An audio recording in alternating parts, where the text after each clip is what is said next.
I know you're a hard man, made of mortar, brick and bone.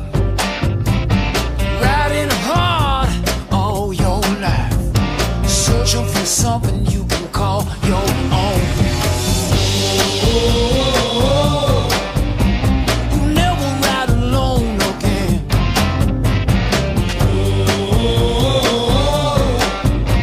You never ride alone again. You know I've seen some hard times. You know I paid some dues. Rolling down the road, pouring blood, sweat and tears, finding that soldier in you.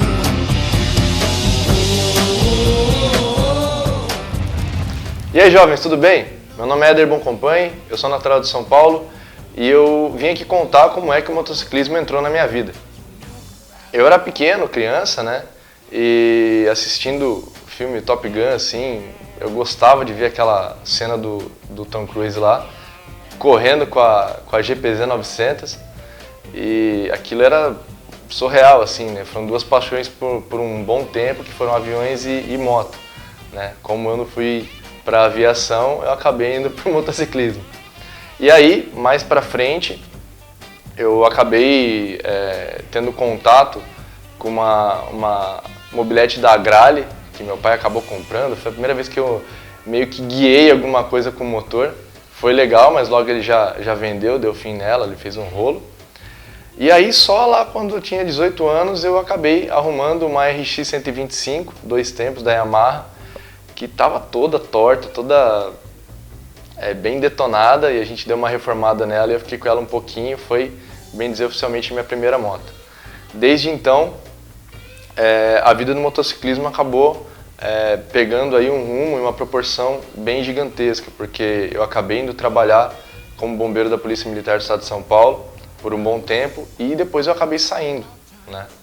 E hoje eu percorro aí e já percorri cerca de 30 países e estou aí numa volta ao mundo, pausada infelizmente pela pandemia do Covid-19, mas nesse meio de tempo tenho feito muitas coisas dentro do motociclismo, escrevendo para revistas, escrevendo livro, editando documentário de volta ao mundo, e o último agora que foi o Corona Experience, que foi justamente contar como o coronavírus modificou as características das regiões do Brasil, contada não só pelos meus olhos, mas de quem vive nesses lugares. Então é uma experiência assim totalmente diferente e surreal daquilo que a gente consegue perceber do que a televisão fala, do que nós vemos devido às nossas culturas regionais e daquelas pessoas que vivem no lugar. O que mais me marcou no documentário, além das diferenças regionais do Brasil, porque apesar de eu ter percorrido boa parte do mundo, o Brasil era um lugar assim que era praticamente inexplorado para mim. E além de eu ter visto as diferenças das regiões, né, eu acabei convivendo e vendo as pessoas como elas pensam de maneiras diferentes. Então pessoas muito simples, lá do norte e nordeste do país, que são infelizmente alguns dos lugares mais pobres que nós temos no Brasil, essas pessoas elas enfrentavam e enfrentam um problema de uma maneira totalmente diferente, parece que até com mais garra do que a gente, que tem todos os acessos.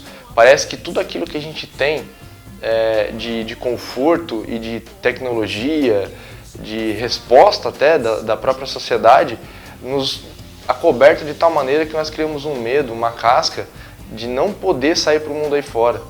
Parece que até a gente tem medo daquele mertiolate que ardia no joelho. Então deu para ver bastante essa diferença, essa garra que o povo tem, mas que alguns têm menos medo de certas situações adversas do que outros.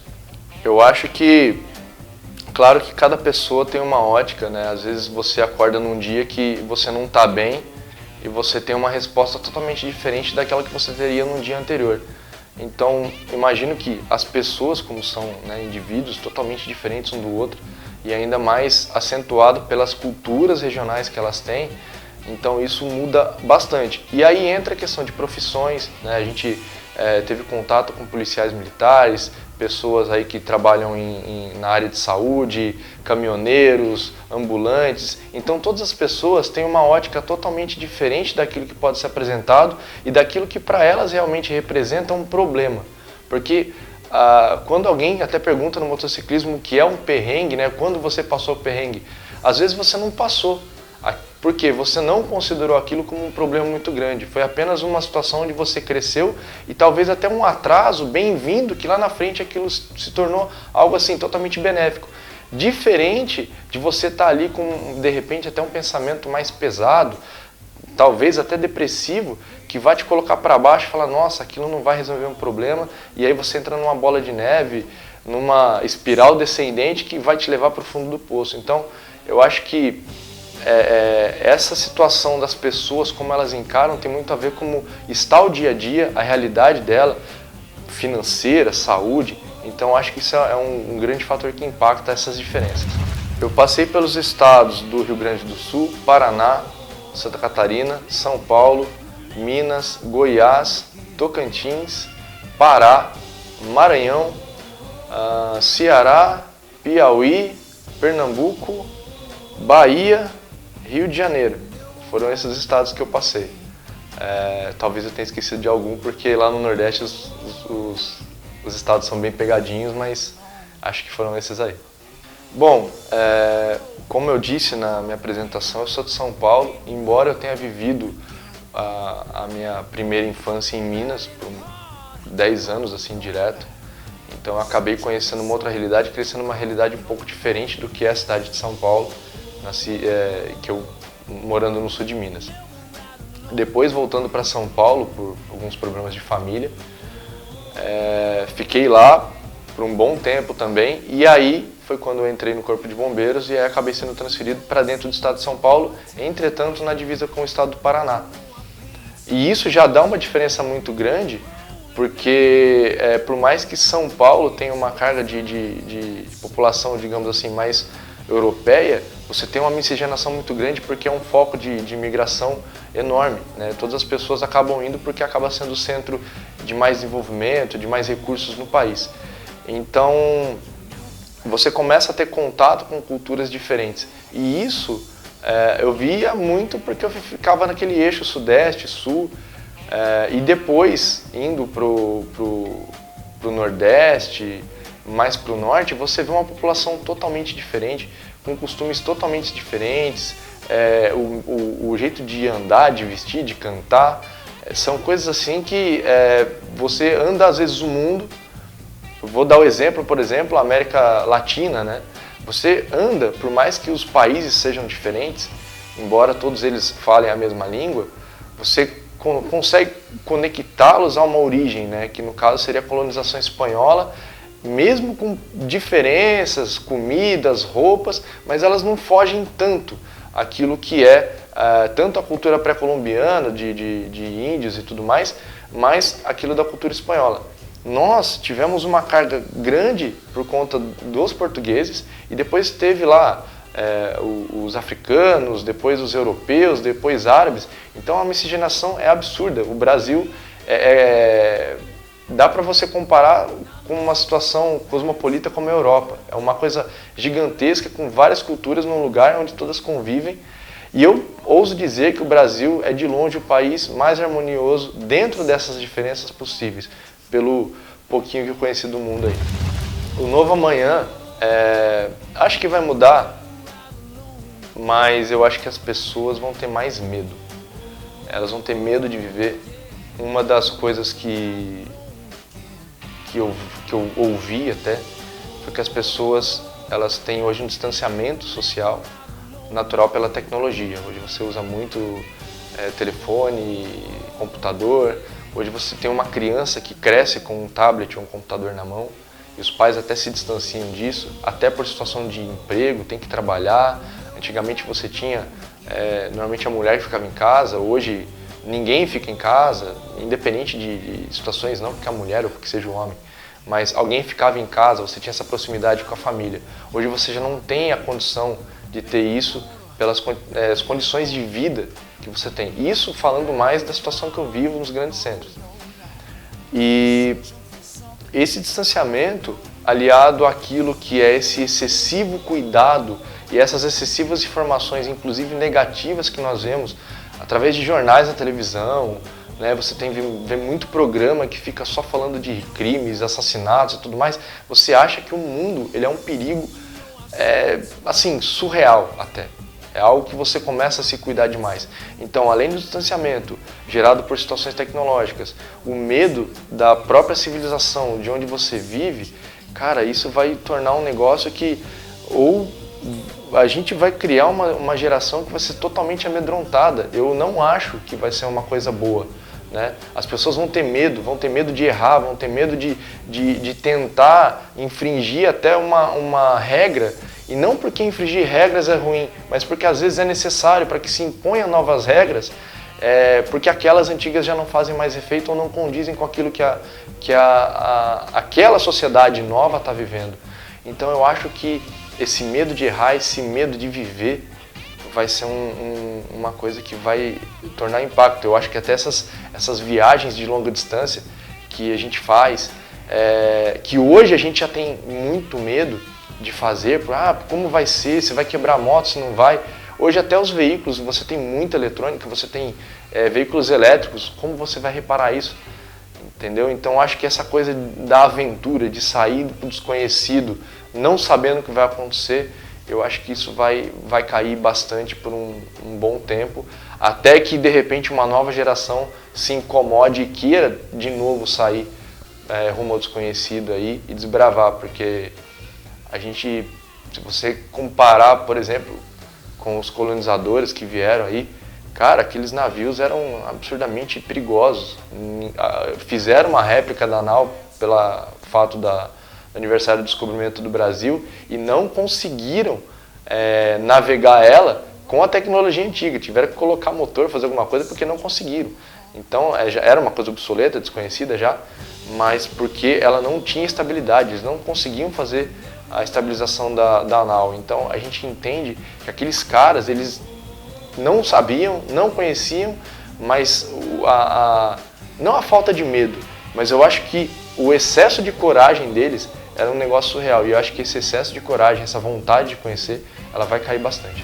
Quanto ao motociclismo, pós-pandemia, eu acho que num primeiro momento vai ser complicado, principalmente nos lugares onde você tem que cruzar países, porque vai ter um excesso de zelo, as pessoas vão querer que você cuide e vão querer te cuidar, porque às vezes você é tido como até um irresponsável, porque você sai fora da média, né? Você não faz aquilo que todas as pessoas estão fazendo, elas vão lá, trabalham, ficam, vão para casa, vivem suas vidas e simplesmente morrem, né? E eu acho que o motociclismo ele te dá a possibilidade de entender que a vida não é só o trabalho, que não é só você ganhar dinheiro e você só ficar rico, né? Você usa a saúde que você tem na melhor idade possível que você possa sair para viver a vida. Então as pessoas te têm como um irresponsável. Eu acho que a nossa liberdade vai ser tolhida em várias situações. Você vai ser impedido de andar pelos países, você vai ser visto como um vetor de doenças, você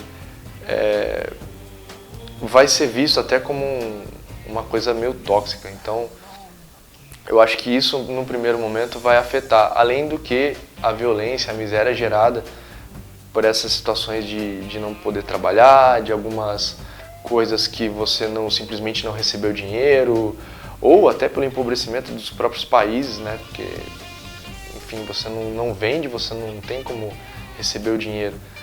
Então, eu acho que essa miséria vai acabar aumentando a insegurança com relação à criminalidade, à violência, porque as pessoas também enxergam o motociclista como uma pessoa que tem dinheiro, né? Então, eles entendem que a viagem é um lazer. Eles entendem que a viagem é algo desnecessário e que o dinheiro que você gasta ali você poderia estar comprando uma casa, um carro, uma roupa melhor. E não, na verdade, comprando conhecimento. E esse conhecimento você pode usar para que no futuro aquilo não aconteça ou que você tenha atitudes melhores e diferentes com a própria sociedade. Então eu acho que essa coisa de te enxergarem como quase um vagabundo, meio romântico até, como uma pessoa que tem dinheiro, e normalmente a gente não tem dinheiro, né? Eu acho que vai mudar os olhos da sociedade aberta, mas dentro do motociclismo eu acho que essa coisa fortaleceu, porque quanto você né, passou ali por problemas de você não poder entrar numa cidade, não poder cruzar em tal lugar, algumas pessoas ficaram em fronteiras de países antes de conseguirem passar, então não conseguiram voltar para casa, e quem acolheu foram os próprios motociclistas, né? Então eu acho que no mundo lá fora, as pessoas que não entendem esse estilo de vida, por assim dizer, elas eu acho que vai ter uma visão meio negativa, mas dentro do motociclismo eu acho que isso acabou fortalecendo. Bom, nessa situação toda, né, o ser motociclista, na minha opinião, é uma pessoa que busca conhecimento, mas não através daquelas coisas regulares, não através da TV, não através do livro, não através da internet, mas através das pessoas. E a história escrita, ela pode ser moldada.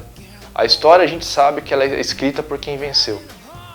Ninguém conta a história do perdedor, ninguém conta a história do pobre, ninguém conta a história daquela pessoa que está na miséria. Ela é contada, quando muito, para de repente enaltecer algo que alguém fez por eles.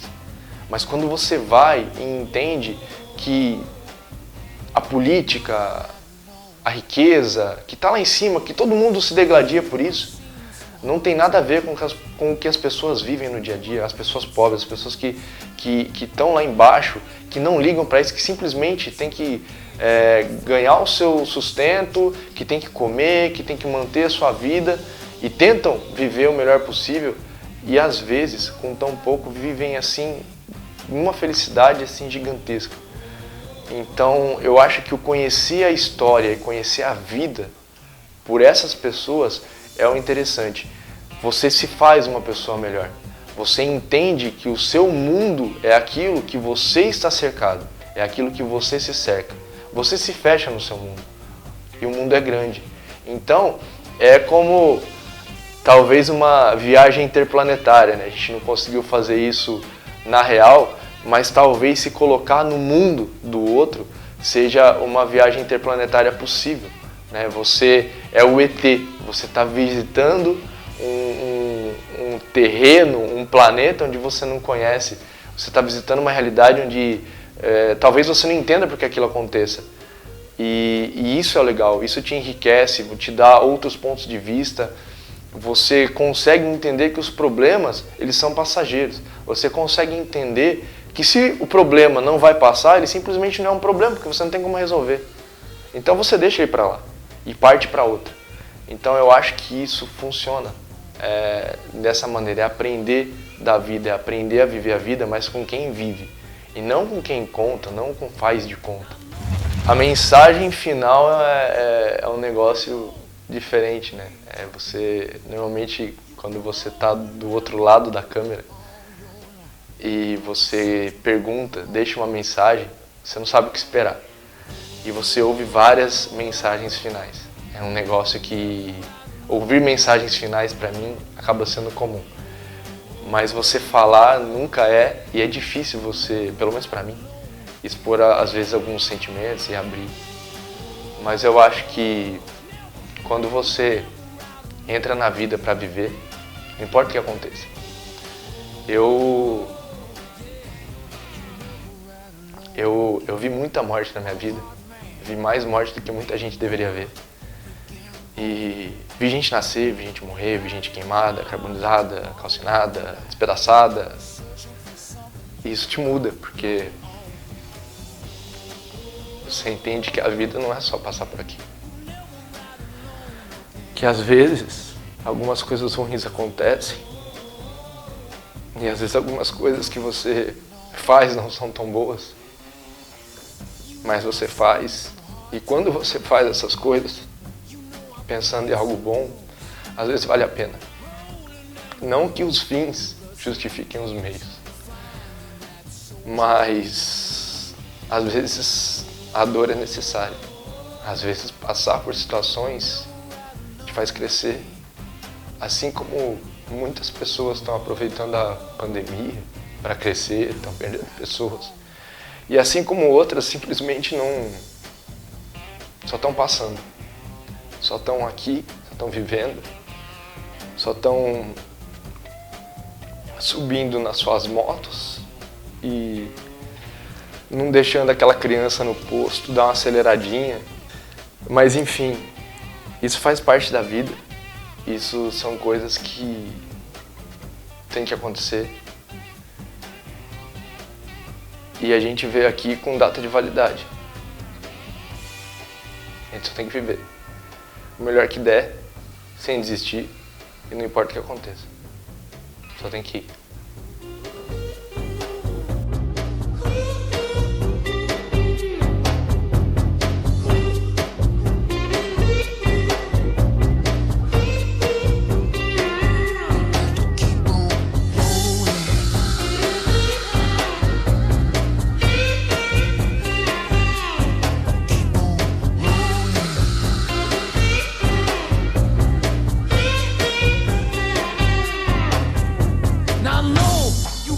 Some hard times, and I know